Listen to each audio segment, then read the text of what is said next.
God's greatest desire is for us to develop a relationship with Him, and the way that we're called to do this is through prayer.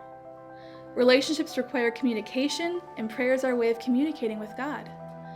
There are so many different ways to pray, and prayer is something that is uniquely different for everyone. Some find God in silence, some in nature, some in joyful celebration, but I find God in the beauty of music. As a performer of classical music, I find that I am deeply connected to the traditional prayers of the Catholic Church that have been turned into music. There have been countless experiences where I have been drawn to tears because of the beauty in the music. These are the moments where I feel closest to God. One moment in particular stands out to me as the most powerful experience of God in my life. My second year of music school was a very challenging year for my voice. I was finding it really hard to blend my voice into the choir, and this year was particularly stressful because we had a visit from a very famous composer, and we would be singing his work. The piece was Lux Aeterna by Morten Lauridsen. This is a traditional Latin prayer that was said during the Requiem Mass and prayed for those who have died. We are asking God to have mercy on those who die and to let the perpetual light of heaven shine upon them. The night of the performance came, and my voice was not cooperating. I felt like I was not able to sing the piece, and I was very upset by this. I ended up standing on stage and just mouthing most of the words.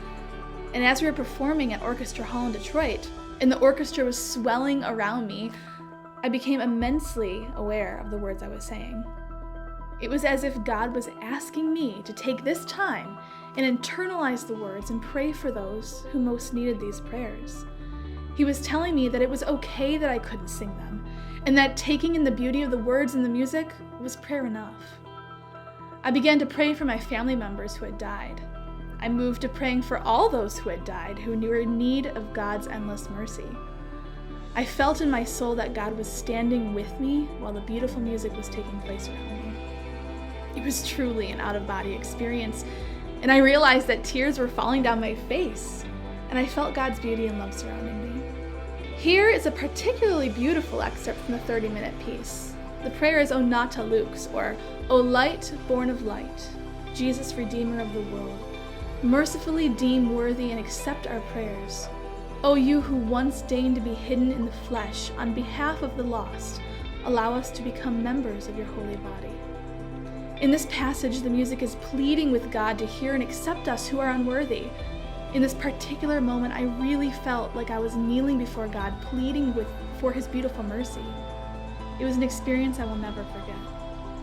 Now, for some of you, classical music might not be the thing that draws you closer to God, but I invite you to take some time during this Lenten season and explore a type of music that does make you feel closer to God. I invite you to take a few minutes this week, look up the lyrics if there are any, and turn on the music and simply feel how God is working through the music to reach your heart. What is He asking from you? How is He urging you to grow your relationship with Him?